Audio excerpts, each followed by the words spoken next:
O Vida de Jornalista tem o selo da Rádio Guarda-Chuva. Jornalismo para quem gosta de ouvir. Oi, tudo bem? Esse é o Vida de Jornalista, como você acabou de ouvir aí na vinheta. Eu sou o Rodrigo Alves, como talvez você já saiba, e eu queria te levar para dentro de uma cena que eu vou tentar recriar aqui. Vamos nessa? Primeiro a gente precisa do som de uma vila. Não, não é essa vila não, peraí. Vamos tentar outro som.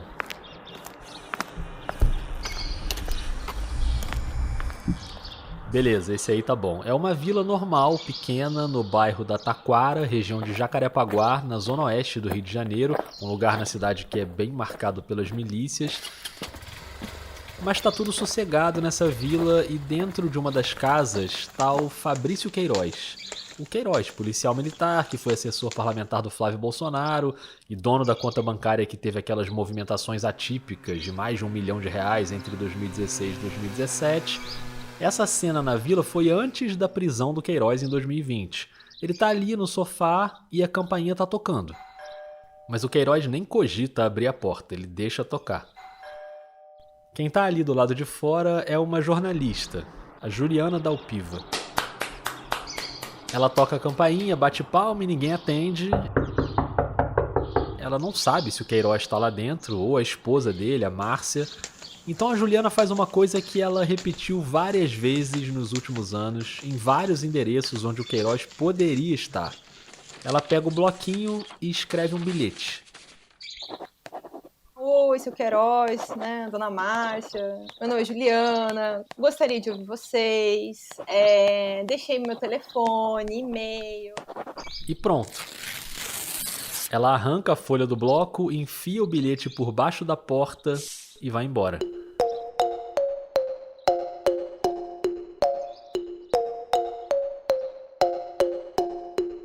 Agora eu vou apelar para sua imaginação. Tenta imaginar o Queiroz olhando para aquele papelzinho ali no chão, depois pegando o papel e lendo.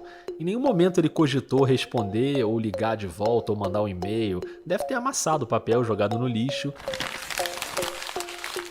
Mas o que ele provavelmente não percebeu é que aquela repórter que estava ali do lado de fora da casa dele, que deslizou o papelzinho por debaixo da porta, ela rapidamente se tornaria a jornalista que mais conhece as profundezas da família Bolsonaro e todo o universo que cerca o presidente. Os filhos dele, as figuras centrais como o Queiroz. Prova disso é o espetacular podcast que ela acaba de lançar, o UOL Investiga.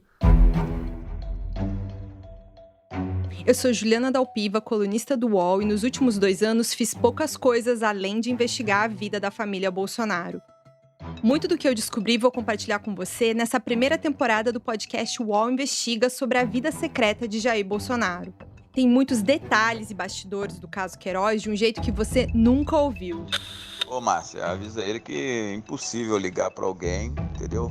Que isso aí vai, uma ligação dessa, acontece tá grampeado, vai querer me envolver em alguma coisa aí. Quase um mês antes do lançamento do UOL Investiga, eu não fazia a menor ideia que ia ter o podcast, e eu chamei a Juliana para gravar esse episódio do Vida, para ela contar como é cobrir e investigar a família Bolsonaro durante tanto tempo. Ela topou e a gente fez uma chamada de vídeo para gravar no dia 22 de junho. Oi, Juliana. Oi. Tudo bom? Tudo bom? Boa noite. Tudo bom, tudo bom. Obrigado por você ter topado, acho que vai ser super legal, tô super ansioso para conversar contigo. Já queria gravar com você há um tempo, então já queria começar aqui só te agradecendo aí, porque eu sei da sua correria também, então valeu demais, viu? Nada, imagina. Semana passada que foi meio complicado e tal, a outra semana em Brasília. E aí, enfim, agora essa semana tá um pouco mais sob controle, eu Boa. acho. Eu acho é ótimo, né? Porque ali ela já estava nos preparativos para lançar o podcast, mas ela não podia falar nada ainda.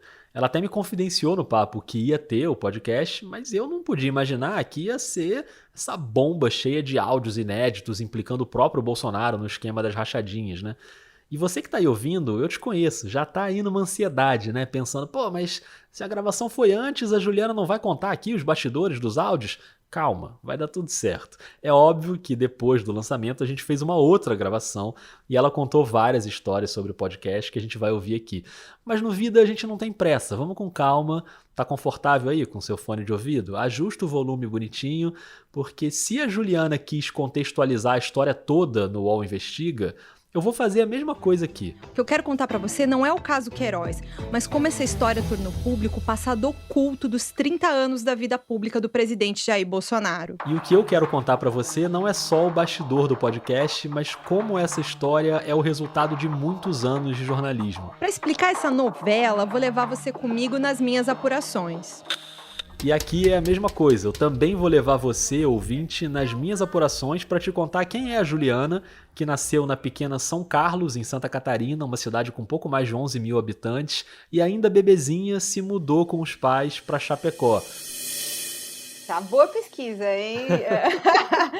Eu nasci em São Carlos, que é uma cidade que fica a cerca de uma hora mais ou menos de Chapecó. E eu era bem pequena ainda, eu tinha alguns meses de vida, acho que uns 7, 8 meses, quando os meus pais se mudaram pra Chapecó. E ficava mais fácil, eles foram trabalhar lá e a gente foi morar lá e eu cresci em Chapecó. E ficou lá até a época do vestibular. Né? Eu saí de Chapecó com 18 anos para fazer faculdade, né? Fiz um ano de cursinho em Florianópolis e depois entrei na Universidade Federal de Santa Catarina para fazer jornalismo. Mas de algum jeito o jornalismo já tinha encontrado a Juliana. Ainda em Chapecó. Foi antes de Floripa. O que minha mãe conta é que eu brincava com as minhas amiguinhas, com essa coisa de apresentar jornal, de brincadeira de criança. E eu sempre gostei muito de ler. A minha mãe me alfabetizou e a gente dividiu isso, assim, ela é uma leitora assídua, gosta muito de ler, me ensinou a ler e a ter prazer pela leitura. E aí é aquela história, a gente gosta de ler, depois vem a vontade de escrever, aquela coisa bonita, e a gente acaba caindo no jornalismo. Mas aí eu entrei na faculdade e vi que, enfim, né, a imagem que eu tinha era, sei lá, totalmente, assim, fora, né, assim, eu fui, de fato, entender a profissão e onde é que eu estava me metendo quando eu fui estudar jornalismo mesmo. O primeiro trabalho foi no Web Run, um site de esportes. E aí, de fato, assim, cobrir hard news nacional foi com terra, com a equipe do Bob Fernandes, que é um grande jornalista. Foi uma oportunidade muito bacana para mim. O Bob é uma pessoa muito bacana de conviver e foi muito curioso, assim, a seleção, né? A gente fez, eu não me lembro bem como é que era o teste, mas eu me lembro que a gente fez ali uma notícia, um negócio que era para cobertura eleitoral da eleição presidencial de 2010. E aí eu me lembro que a gente fazia um teste assim, o Bob leu meu texto, me fez 2 perguntas sobre o que eu tinha estudado no trabalho de conclusão de curso e... Não, tá bom. Pode vir. A Juliana foi e no começo da carreira ela acabou fazendo uma turnê por grandes redações Folha, Estadão, Isto É. Mas aqui é o momento em que a gente desmistifica o glamour. Presta atenção. Rodrigo, a coisa que eu acho mais legal do seu podcast é que as pessoas são sinceras aqui, então vou ser sincera. Por favor. Eu andei por esses lugares todos porque o nosso mercado está muito difícil, né? O começo da minha carreira foi bem difícil, assim. Tinha vezes que eu até brincava meio triste, assim, em casa, né? Falava pro meu marido, dizia assim, às vezes eu me sinto tipo uma cantora tentando dar certo, sabe? Né? Assim, porque, tipo, a música é um lugar onde tem muito isso, as pessoas ficam tentando dar certo. E isso, pra mim, estava muito relacionado com a ideia de conseguir um emprego fixo, sabe? Então, assim, no começo, até eu ir pro dia em 2014, eu andei muito porque eu peguei muitos contratos temporários nos lugares onde eu trabalhei. Então, assim, nesse começo, assim, não foi planejado isso, sabe? Aconteceu, eu fui vivendo a vida como ela estava se apresentando para mim. O primeiro contato com o jornalismo de política foi aquele que ela citou na campanha presidencial de 2010. E foi muito bacana, sabe? Foi uma experiência muito legal. Eu cobri muitos bastidores ali da campanha do José Serra. Em alguns meses, eu percorri todo o Brasil. De fato, a gente cobriu outras coisas também, debate e tal, e eu acho que eu aprendi um pouco ali, cobrindo e sentindo o quanto também era divertido cobrir política. E aí eu comecei a gostar mais e a me envolver mais, mas eu ainda fiquei mais ligada a cobrir questões de direitos humanos e políticas de direitos humanos e os temas que envolviam violações de direitos humanos do regime militar.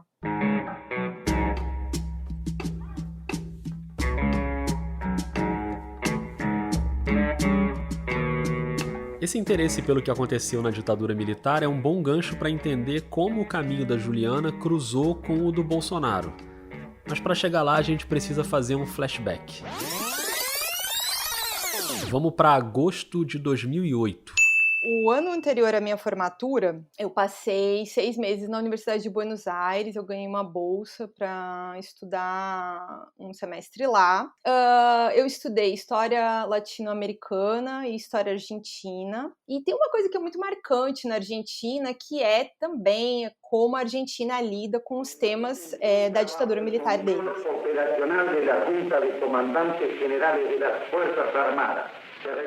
Não tem um lugar onde você anda por Buenos Aires que você não passa por um local de memória, onde está marcado, assim, na frente de uma casa, na frente de uma escola. Aqui morreu fulano de tal, vítima de terrorismo do Estado. Que essa, inclusive, é uma expressão que eu acho extremamente importante. E eles ressignificaram a expressão em prol das vítimas. E era muito forte aquilo. Então, assim, quando eu voltei para o Brasil estava esperando o julgamento do Supremo sobre a lei de anistia, a legalidade da lei de anistia, o ano 2010, né? Aí já um pouquinho mais na frente. E também o julgamento da Corte Interamericana de Direitos Humanos sobre o caso do Araguaia. E aí, assim, eu comecei a comprar uns livros. E depois eu conheci uma pessoa que foi fundamental também, quando eu fui trabalhar no Globo, que é enfim, né, um dos maiores jornalistas desse país, que é o Chico Otávio. O Chico Otávio percebeu o interesse da Juliana pelo tema. E foi um pouco com ele que eu entendi essa importância e que eu aprendi um pouco a fazer isso, que é ouvir os militares da repressão. Essa é uma situação muito difícil de fazer, sabe? Assim, é muito difícil de entrevistar alguém que, enfim, torturou, que você sabe que participou. Mas essas entrevistas acabam sendo muito reveladoras e a Juliana passou a andar por esse círculo dos militares da época da ditadura. A partir daí... Esse andar pelos militares me fez também ver o quanto o presidente Bolsonaro, então deputado, tinha contato com essas pessoas. E o Chico Otávio também estava com a Juliana no dia em que ela esbarrou com o Bolsonaro pela primeira vez. Não sei se ele vai lembrar. Foi no centro do Rio de Janeiro. Tava eu e Chico Otávio andando ali perto do Clube da Aeronáutica. E já se vão uns 8 anos, foi em 2013, né? Minha memória é meio maluca, Rodrigo, ela é boa. Eu lembro, o Chico fica assustado às vezes com as coisas que eu me lembro. E eu me lembro disso. A gente andando, era tipo, sei lá, começo da tarde, a gente tava andando para encontrar uma fonte no Clube da Aeronáutica, e o Bolsonaro tava andando ali no meio da rua com mais 2, 3 assessores e tal. A gente parou, cumprimentou, conversou ali, tipo, né, o basiquinho, e foi embora. Assim, nada demais, sabe? Foi a primeira vez que eu me lembro de ter visto pessoalmente o Bolsonaro. Ali começou um contato com ele e com pessoas próximas a ele, mas agora a gente pode voltar desse flashback para chegar nos tempos mais recentes, ali na última campanha presidencial. E o Bolsonaro se tornou de fato candidato a presidente da República em 2018. Confesso que nunca esperava estar numa situação como essa, mas as coisas acontecem na vida da gente. E aí eu retomei os contatos com essas pessoas, que na verdade, assim, algumas eu nem tinha perdido, assim, a gente se falava às vezes. A Juliana foi cobrindo a campanha, mas sem acreditar muito no potencial daquela candidatura. Eu assumi o compromisso da sinceridade com você aqui. Então, gente, claro, no começo eu achava também que era folclore, né? A gente esperava de algum jeito que aquelas máximas que a gente conhece de campanha eleitoral fossem ter força mais para frente, que é o tamanho do partido, o tempo de televisão. Eu acho, assim, eu me incluo no grupo de pessoas que não se antecipou em entender que essa era uma eleição que ia ser diferente. Mas eu também acho que os acontecimentos, assim, atropelaram tudo, né? A situação, né, que se arrastou do Lula e a própria facada, né, o próprio atentado contra o Bolsonaro, acho que foi bastante definidor também de tudo. Você que está ouvindo, você certamente lembra onde você estava no dia 6 de setembro de 2018, o dia da facada.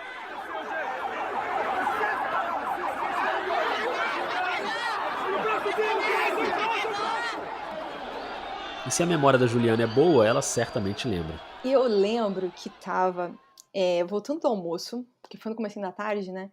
Eu lembro que tava voltando do almoço com um colega, que tava chegando na minha mesa ali, lá no Globo tem a mesa central, redonda, e a equipe de política já ficava logo de frente ali.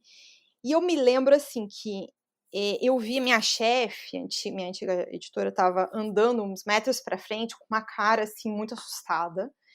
E alguém já falou meio alto, acho que aconteceu alguma coisa com o Bolsonaro na agenda, e daí dali um pouco já veio outra pessoa falando um pouco alto no telefone, com uma cara meio assustada. Bom, e aí foi aquela loucura que a gente já sabe em todas as redações, todo mundo ligando para todas as fontes para tentar descobrir o que tinha acontecido, né? Mas foi um dia horrível, assim, super tenso. E naquele momento, a Juliana já tinha começado a se enfiar nas apurações sobre essas redes da família, as movimentações financeiras, o patrimônio. Isso já tinha começado a rolar. Foi um pouco antes dessa facada. Você deve lembrar, a gente já tinha ali uma pulga atrás da orelha sobre a história do patrimônio dele, do Flávio.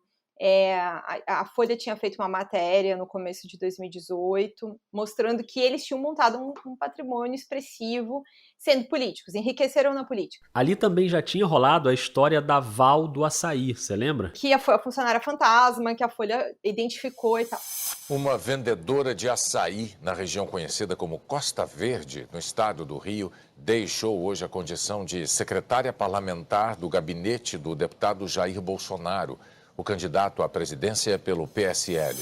E uma coisa que era um pouco óbvia para quem olhasse para os assessores do Bolsonaro era a situação das outras funcionárias do Bolsonaro, do Rio de Janeiro, sobretudo. Ele tinha na lista lá umas 5, 6 mulheres assim, aposentadas, mulheres de militares. Essas mulheres tinham muita cara de ser outra Val, assim, né? De ter mais funcionário fantasma. Aí no fim de agosto, poucas semanas antes da facada, eu fui algumas vezes no escritório político dele em Bento Ribeiro, falei pra minha editora, não, a gente tinha que tentar ver se esse povo trabalha nesse lugar ou não, onde é que essas pessoas trabalham? Aí eu fui ao longo de uma semana, várias vezes, nunca encontrei ninguém. Inclusive um dia encontrei uma senhora que chegou lá porque queria falar com eles, queria deixar uma demanda, e ela estava lá tocando no interfone, já estava esperando fazer uns 20 minutos, e não tinha ninguém. A Juliana tentou localizar essas pessoas, mas não estava conseguindo. E aí, enfim, aconteceu a facada, pouco tempo depois, e meio que deu uma dragada na gente, sabe? A gente ficou alguns dias muito absorvidos pela cobertura do que significou o atentado, quem fez o atentado, as consequências do atentado. Passou o tempo, o Bolsonaro ganhou, se elegeu. Aí explodiu, também por uma matéria do Fábio Serapião no Estadão, a história do COAF e do Queiroz, né, do tal do relatório da movimentação atípica. Relatórios do COAF, o Conselho de Controle de Atividades Financeiras, indicam que Fabrício Queiroz, ex-assessor de Flávio Bolsonaro, sacou mais de R$650 mil em 18 meses. Aí eu senti que aquela história das mulheres estava começando a fazer sentido para mim. Aí tem. As pessoas citadas no relatório do COAF tinham um perfil muito parecido com as outras mulheres. Não tinham nomes iguais, a não ser a Natália Queiroz, que era a filha do Queiroz, que sim, estava no gabinete dele e tinha sido funcionária do Flávio e estava no tal do relatório do COAF. Um pequeno parêntese aqui para lembrar um dos melhores áudios do podcast da Juliana, que é a Natália falando do próprio pai. Uma cena boa, cara. Meu pai é muito burro, cara. É muito burro. E eu acho que o meu diferencial foi dar uns 2 passinhos para trás e tentar entender, num primeiro momento, tentar entender o Queiroz. Pronto, lá foi a Juliana fazer um perfil do Queiroz. Quem é esse cidadão? Quais são as ligações com a família Bolsonaro? Quem é esse amigo do presidente? E o mais importante de tudo, cadê esse cidadão?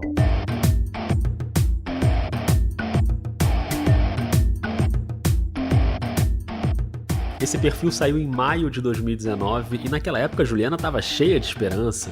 Vamos achar o Queiroz, vamos achar o Queiroz. Vamos achar o Queiroz. E é agora que a gente volta pra vila lá do início do episódio, lembra? E pra vários outros endereços também, nessa caçada que mobilizou não só a Juliana, mas o país inteiro. Todo mundo queria saber. E o Queiroz? Pra tua mãe. Ó, rapaz, pergunta pra tua mãe o comprovante que ela deu pro teu pai, tá certo? Ó, presidente.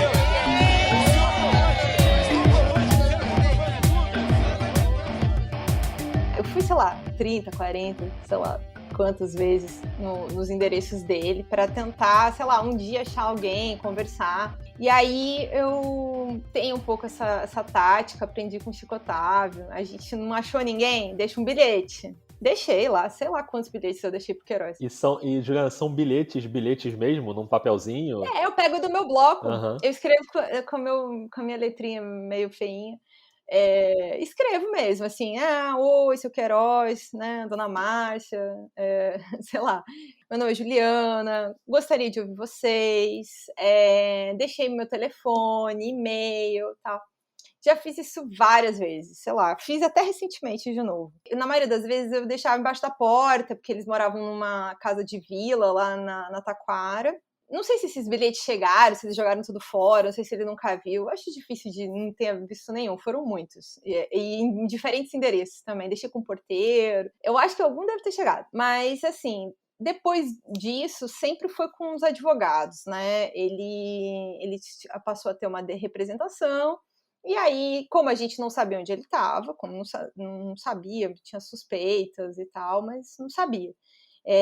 A gente procurava sempre que precisou para demanda, falava com o advogado. Queiroz respondendo o processo em liberdade e do nada pintou essa história de que ele estava pensando em se candidatar a deputado nas próximas eleições. Um conhecido dele me contou isso. Olha, tá jogando futebol em tal lugar aqui e andou falando que quer ser candidato, hein? Aí eu falei, não é possível, né? Depois de tudo que ele passou, vai concorrer a candidato agora? Ele falou, foi o que ele falou. Passou uma semana, Rodrigo, olha, pra você ver como uma pessoa não tem pressa. Me ligou outra pessoa e disse a mesma coisa. Ele foi em tal lugar ontem e falou isso. Falou que quer ser candidato, que vai se lançar e tal. Enfim, e deu vários outros detalhes. Eu falei, quer saber? Vou perguntar pra ele. Aí eu tenho o número de telefone e tal. Mas eu mandei um e-mail também. Em vez de usar o famoso WhatsApp, eu mandei um e-mail. Jogo aberto de novo. Sou Juliana, sou colunista do UOL, soube que o senhor tem intenção de ser candidato, gostaria de saber se o senhor quer comentar, eu vou dar uma nota sobre isso. Nossa, Rodrigo, foi muito rápido. Uma coisa de, sei lá, vou até botar aqui só pra não te inventar. Eu acho que foi em coisa de meia hora, assim, ele me respondeu. Nossa, eu tô com trocentos e-mails de Queiroz aqui, não vou achar. Mas foi muito rápido. Se jogar Queiroz na busca, você não vai achar nunca. No meu e-mail... Não, já desisti. Já tem muito Queiroz ali. Nem sei, eu não consigo achar. Mas foi muito rápido, porque eu me lembro que, assim, a pessoa me ligou no fim do dia, minha segunda fonte. Ele respondeu super rápido. E eu não tinha esperança nenhuma de que ele respondesse.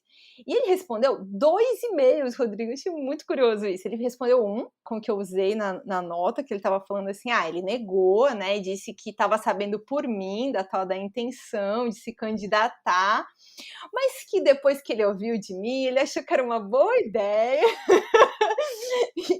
E aí, enfim, ele ia considerar isso. Aí depois ele mandou um outro querendo arrumar um pouco a frase que ele tinha escrito, dizendo assim, não, mas que fique claro que eu soube por você disso, não sei o quê. Aí eu respondi, né, eu falei, nossa, assim, eu só queria deixar claro que sempre procurei seu advogado, mas eu nunca deixei de ter, né, vontade de conversar com você. Se o senhor quiser falar comigo, só marcar dia, hora, local, tô lá.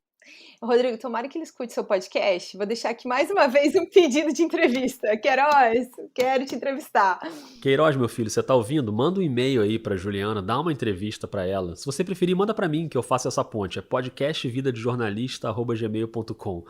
Mas fora de brincadeira, essa relação com as fontes que não querem falar, ou que não querem falar em on, né, se identificando, isso é o grande desafio desse tipo de apuração, porque é tudo em off. Eu vivi um processo desses 2 anos e meio cobrindo esse caso, que era transformar os meus offs em on, procurar documento para mostrar o que alguém tinha me contado. E assim, eu acho que a virtude do jornalista também não ficar achando que o promotor, o advogado vai ter tudo, nossa, assim, é tudo de uma dificuldade. esse caso, Rodrigo, eu tenho uma irritação às vezes que é a gente não saber nem movimentação processual é informação pública. Criaram um sigilo do sigilo, sabe, do caso. Então, assim, é muito trabalhoso conseguir qualquer informação para confirmar o básico, às vezes. Até, tipo, o dia da prisão do Queiroz. Essa carteira do senhor?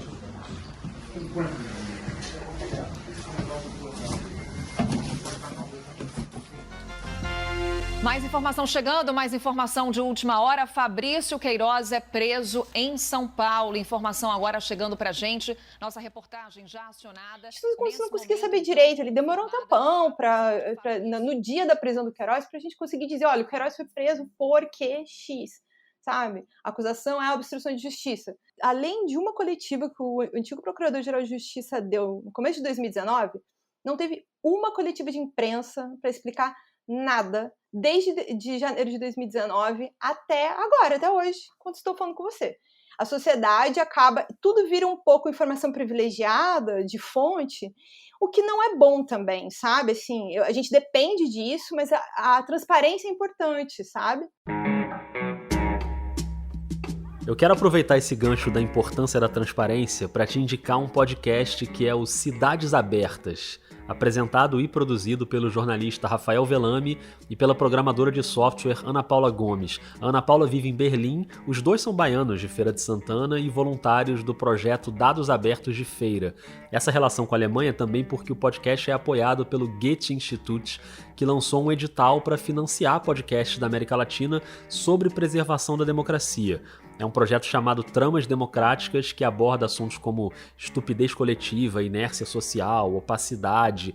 E o Cidades Abertas debate a questão dos dados abertos e da transparência dentro das cidades, que é um processo ainda muito tímido e com problemas, como a gente ouviu agora. O Rafael e a Ana Paula conversam com pesquisadores, com ativistas e gente envolvida nessas iniciativas para deixar as cidades brasileiras mais transparentes. Nesse nosso primeiro episódio, dos 6 que vamos produzir para esse projeto, vamos discutir ideias para o futuro das cidades e o que dados abertos e transparência tem a ver com isso. Tudo a ver com o nosso tema de hoje, então procura aí o Cidades Abertas.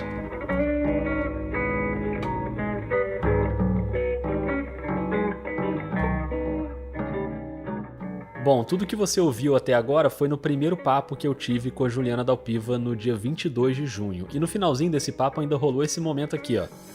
E o podcast, como é que tá? Tá quase, tá, assim, emoções, né? Imagino. E a verdade é que eu não imaginava absolutamente nada, né? Porque no dia 5 de julho, segunda-feira, saiu o trailer do podcast. E nas redes sociais já veio uma prévia do material explosivo que tinha ali, principalmente os áudios da Andréa Vale, a ex-cunhada do Bolsonaro. E o André dava muito problema aí, porque o André nunca devolveu o dinheiro certo que tinha que ser devolvido, entendeu? Tinha que devolver 6 mil, o André devolvia 2, 3. Foi um tempão assim, até que o Jair pegou e falou, ó, chega, pode tirar ele, porque ele nunca me devolve o dinheiro certo. O podcast estreou na terça e foi até sexta em 4 episódios impressionantes, cheios de áudios inéditos da família Bolsonaro, do Queiroz, da família do Queiroz. E aí é claro que não dava para publicar esse episódio aqui sem conversar de novo com a Juliana. Oi? Olá, voltamos. Ai, deixa eu abrir aqui, agora que eu vi que estava fechado. Então, a partir de agora, tudo que você vai ouvir aqui é dessa segunda conversa no dia 7 de julho. E se você ouve podcast, se você gosta de podcast, eu queria te convidar para refletir sobre o peso desse momento para os podcasts no Brasil, porque a gente está falando aqui de um dos grandes furos de reportagem do ano e a Juliana tem uma coluna no UOL. Esse material podia ser publicado todo de uma vez na coluna dela, mas não. A decisão foi publicar num podcast narrativo em 4 episódios, sem pressa. Não foi uma decisão difícil, não. Foi uma decisão pensada pra caramba, de não soltar, assim, tudo na loucura, sabe? Assim, vamos dar manchete aqui agora. Eu diria assim, olha, desde que os áudios estavam comigo, sobretudo os da Andréia, e que estava liberado para publicar, assim, não, pode fazer, que a fonte deixou e tal. Eu acho que foi de março, fim de março para cá, por aí. entendeu? Então, assim, ó, vamos lá, fim de abril, fim de maio, fim de junho, pelo menos, 7 de julho. São uns 3 meses e meio trabalhando com esse material já. Então, o lance de um sangue frio, né? Assim. 3 meses com um furo desse tamanho na mão e a decisão de publicar tudo contextualizado num formato que leva tempo para fazer. Eu tava muito confiante de que o material era meu e eu não ia tomar esse furo com relação à parte da Andréia, entendeu? Então, essa segurança eu tinha para poder fazer isso dessa maneira. Os outros áudios que são da investigação do Queiroz vieram um pouquinho depois, mas coisa de, 15 dias. Mas também foi, um pouquinho depois eu consegui os da Andréia, né? Mas, assim, pra conseguir, mais de um ano que eu tô tentando, chora pra um, chora pra outro, né? Poxa, não, só um pouquinho, só um pedaço, só um. E para ter acesso a um material desse tipo, geralmente a pessoa não te encaminha no WhatsApp, né? Para evitar que se espalhe por aí. Você tem que ir lá buscar pessoalmente. Nesse caso, foi um pendrive. E atenção! No dia que eu fui pegar esse material, a primeira vez que eu salvei ele, ainda deu erro. Tinha salvado tudo, e daí, sei lá, a droga do formato corrompeu no pendrive, não sei o quê. Aí, perdeu tudo, teve que fazer tudo de novo. Nossa senhora, que nervoso. Mas enfim, rolaram os áudios, rolou a apuração, e o combinado com a redação do UOL era fazer um podcast que não era só sobre o Queiroz. Era muito mais que isso. Eu queria contar essa história. O caso Queiroz, na verdade, não é sobre o Flávio e sobre o Queiroz. É sobre como tudo isso abre um passado que ninguém conhece sobre o Bolsonaro e toda a família dele. Para chegar nesse nível de complexidade, a apuração é demorada e envolve aquilo que a gente sempre aborda aqui no Vida, o relacionamento com as fontes. Uma das pessoas que me ajudou muito nesse processo é uma pessoa com quem eu falo mais de 2 anos, sabe? Mas, assim, enfim, ela me contou a história, ela queria me provar a história, então ela me mostrou isso. Só que, assim, ela tinha medo, ela tinha preocupação, ela tem, sei lá, todo mundo que fala sobre isso tem medo.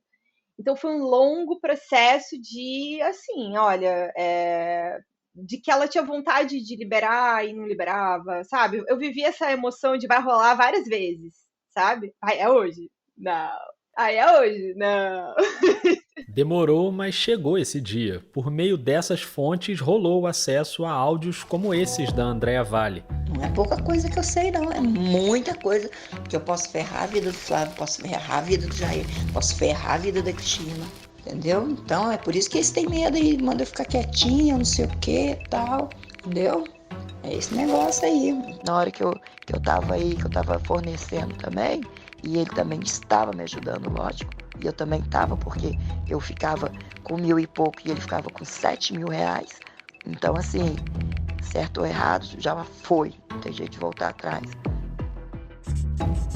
Quando ela fala, eu ficava com 1.000 reais e devolvia 7, agora eu sei, por causa da quebra de sigilo bancária dela, que ela sacava 98% do salário dela. Que o Ministério Público fez essa investigação e chegou lá, entendeu? E ao longo desse tempo, eu fiz muitas matérias mostrando que ela era funcionária fantasma, entrevistei pessoas que contavam sobre a situação difícil que ela vivia. Essa conta não fecha, sabe? Hoje, esse áudio tem um valor porque ele está contextualizado com esse mar de provas que existem. Então, se fosse lá atrás, a gente ia ficar nessa situação assim, e se ela estiver mentindo? Sabe? Uns poucos comentários nas redes sociais sobre isso. Ai, mas tem que provar. Acho que até o ministro Paulo Guedes falou isso hoje. Gente, desculpa, vocês estão assim, muito longe de entender 7.000 documentos que tem dentro do caso do Flávio, que são provas, que contam essa história toda, entendeu? E quando você cerca a história por todos os lados, ainda aparecem umas coisas inusitadas, como a ligação para o ex-sogro do Bolsonaro, o José Procópio da Silva Vale, que não quis dar entrevista, desligou o telefone. Ouve aí o começo da chamada. Alô? Sim, quer falar com quem? Com o seu José? Ele mesmo. Seu José, meu nome é Juliana, tudo bem? Ah, tudo bem. Seu José, o senhor trabalhou pro deputado Flávio? Olha, por favor, eu não tenho nada a declarar nesse momento, tá bom? Por favor, não queira falar nada. Eu só queria perguntar uma pergunta. Quero... É que assim, a LERJ não tem nenhum registro do seu trabalho lá. Me desculpa, tá? Mas eu não tenho nada a dizer, nada a declarar, tá? Mas o senhor trabalhou... Falou. O senhor trabalhou pro deputado?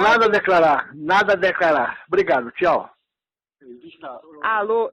Na verdade, o seu José achou que tinha desligado, mas a ligação continuou sem ele saber. Alô, seu José? Alô? Eu trabalhei pro Jair. Nada a declarar, tá bom. Eu trabalhei lá no seu recebimento algum dinheiro, claro. Mas foi insistir, disse que eu tinha dinheiro, que eu tinha trabalhado para ele, eu tinha recebido, eu tinha feito. Falei mais nada, para mim não sei de nada. Nossa, foi, assim, inacreditável aquilo, sabe? Muito engraçado, porque eu lembro que era um fim de noite, quando eu liguei para ele do meu celular. Eu estava acostumada, já tinha tentado várias outras entrevistas. Eu não minto, né? Tipo, eu não vou fingir que eu não sou jornalista, que eu não tô ali para fazer uma entrevista, eu me identifico. Então, se é por telefone, a chance dela bater o telefone é enorme. Então, eu já estava preparada para o telefone ser batido na minha cara. Mas eu fiquei absolutamente surpresa quando eu comecei, alô, e aí eu não entendia no começo se ele tinha ouvido, se ele não tinha ouvido. Aí que eu comecei a achar super curioso, porque aí ele começou a falar coisas que eu não tinha perguntado para ele, sabe? Aí, assim, eu não tive nem tempo, conforme você ouviu, de perguntar se ele devolvia dinheiro. Primeiro, para não chegar tão assim, sabe? Eu perguntei se ele tinha trabalhado na LERJ, porque eu já tinha feito a pesquisa e sabia que não tinha registro nenhum. Ele meio que começa já, assim, de algum jeito a se entregar, né? E aí, dali um pouco, ele é bem, assim, fanfarrão, né? Pelo que ele fala. Então, dali um pouco, ele começa a fazer piada da situação. Sou famoso, rapaz. Eu vou cobrar lá aula da imagem. O velho gostoso.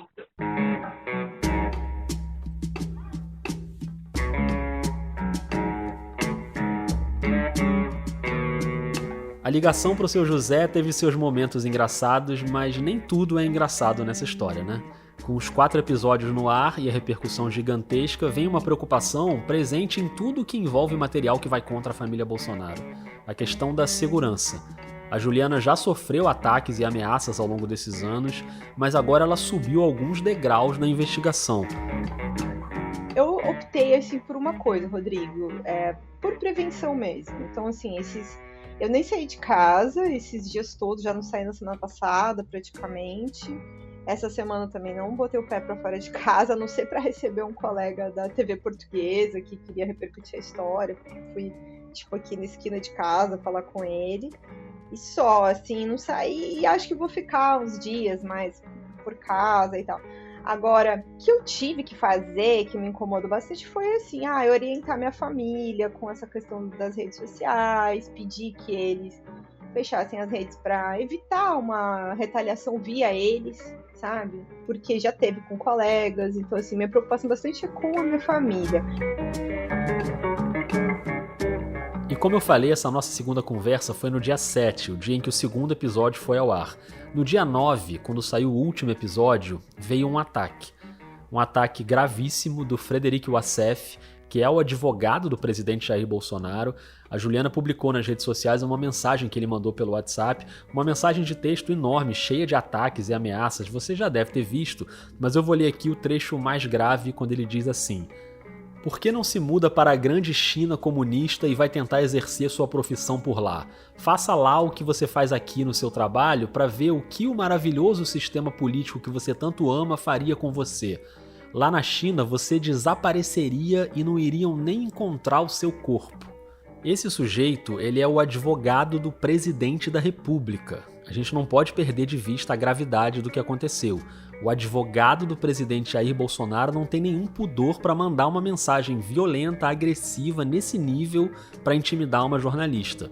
O Wassef, só para lembrar, é o dono da casa onde o Queiroz estava quando foi preso, é o mesmo que agora brotou do nada aí no Senado durante a CPI da Covid e se escondeu no banheiro feminino, e já tem um histórico de intimidar jornalistas, acusado de abordar o colunista Lauro Jardim na saída de um restaurante e tentar colocá-lo dentro de um carro. Agora a Luísa Martins, repórter do Valor Econômico, revelou que ele tentou fazer a mesma coisa com ela em 2019 na porta do STF, tentou forçar ela a entrar num carro para ele reclamar de uma matéria. esse é o advogado do presidente da República, representando uma gente que se alimenta de violência, de intimidação, principalmente contra mulheres, né?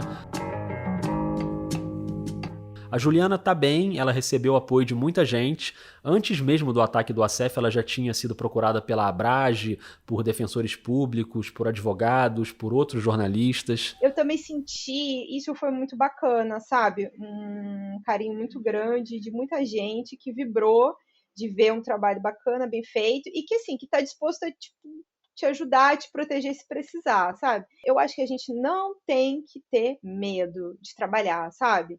A gente tem que trabalhar e tem que fazer. Mesmo que o fato de ser uma jornalista mulher leve a algumas preocupações que muitas vezes nem passam pela cabeça de jornalistas homens. É muito difícil como mulher fazer essa experiência, sabe?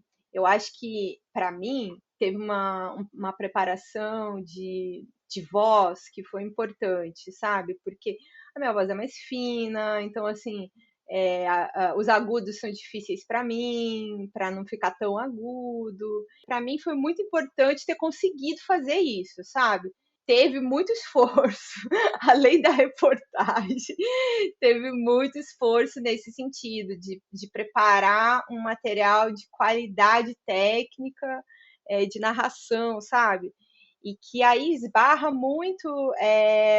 nessa questão, eu queria ser uma mulher que contava essa história, sabe? Porque eu acho que, assim, ela estava aqui na minha garganta, eu sabia, eu queria contar coisas que eu tinha visto, que eu tinha vivido, e também ressaltar o trabalho da imprensa, que eu acho que nesse caso é extremamente importante. Se não fosse o trabalho da imprensa, essa história já tinha acabado há muito tempo. O que eu acho bacana de olhar para trás agora, Rodrigo, é entender o quanto tudo isso agora é a história do Brasil. Não sei o que vai acontecer, entendeu? E é o meu orgulho de conseguir ter, enfim, virado a matéria, ter conseguido botar no podcast, contar essa história de maneira mais, assim, inteira, né? A história grande, tem a ver com isso, com uma preocupação com o registro histórico, porque cobrir o governo Bolsonaro é a responsabilidade da nossa geração.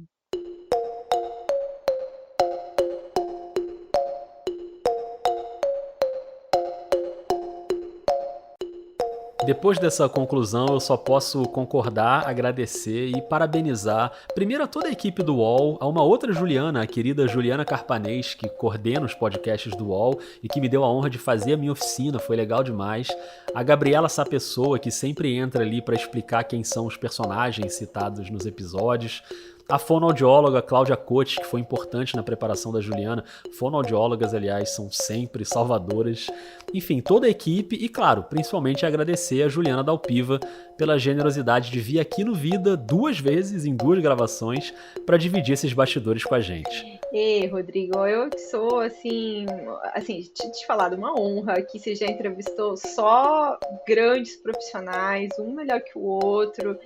Seu trabalho é muito bacana, então, assim, poder conversar com você aqui sobre a minha trajetória, né? Enfim, você me pesquisou, achei sensacional isso. Tem que ser, né? Você não pesquisa o povo então, aí também? Isso aí, pois é. Quem resiste à checagem de uma biografia aí? Eu achei bacana demais conversar com você, trocar, e acho que para mim, até para a conclusão desse trabalho, foi super legal ter recebido esse convite, conversar sobre tudo isso. Obrigadão. Eu que agradeço e agradeço também a você que ouviu até aqui. Antes de encerrar, eu vou te dar mais uma dica de podcast e é uma dica especialíssima, porque a Rádio Guarda-Chuva está recebendo gente nova. Agora tá na Guarda-Chuva o podcast Afluente, um ótimo lançamento desse ano aí de 2021, feito pelo Bruno Tadeu em um jornalismo de profundidade no Amazonas. O 6º episódio, que saiu essa semana e marca a estreia na Guarda-Chuva, é sobre questões de gênero nas escolas. Depois de 2 viagens ao interior do Amazonas, hoje quero te convidar a um passeio no tempo. Para um passado que talvez seja distante só pra gente, não tanto quanto no nosso primeiro episódio, que falava de séculos atrás. Vamos voltar à infância. mais precisamente aos primeiros anos de escola. Com certeza, a abordagem pedagógica não foi a mesma para todo mundo. Com mais certeza ainda, alguns conceitos dominantes na sociedade eram adotados na organização e dinâmica escolar para a grande maioria das pessoas. O principal deles é a distinção de abordagem entre meninos e meninas, que nunca ficou só na questão biológica. As diferenças entre feminino e masculino sempre seguiram à risca um modelo social hegemônico, moral e, na maioria das vezes, conservador, o que é mantido até hoje. A abordagem de gênero nas escolas é o tema do 6º episódio do Afluente. Lindo o trabalho do Afluente, então se você ainda não ouviu, pode ir lá agora que vale muito a pena. Lembrando ainda que, na sexta, dia 16, estreia o Rio Memórias, primeiro podcast da minha produtora, a Escuta Aqui. Um dia antes, na quinta, às 18 horas, tem uma live no canal do YouTube do Rio Memórias. A gente vai falar bastante sobre essa produção. Queria muito que você assistisse a live na quinta e ouvisse na sexta o episódio 1, que é sobre a revolta da vacina. 2. Vai ter oficina do Vida em agosto, então se você quer participar, manda logo um e-mail para podcastvidadejornalista@gmail.com. 3. Dá uma olhada na campanha de financiamento no Catarse ou no PicPay, é só buscar por Vida de Jornalista e escolher um plano mensal, esse apoio é muito importante. 4. Nesse episódio de hoje você ouviu áudios do UOL, obviamente, da TV Globo, da CNN, da TV Gazeta, da Confederação Nacional da Indústria e do Instituto de Estudos Latino-Americanos. Por fim, 5. Me conta o que você achou desse episódio com a Juliana Dalpiva no Twitter ou no Instagram, @vida_jornalista. Combinado? Um beijo, um abraço e até mais.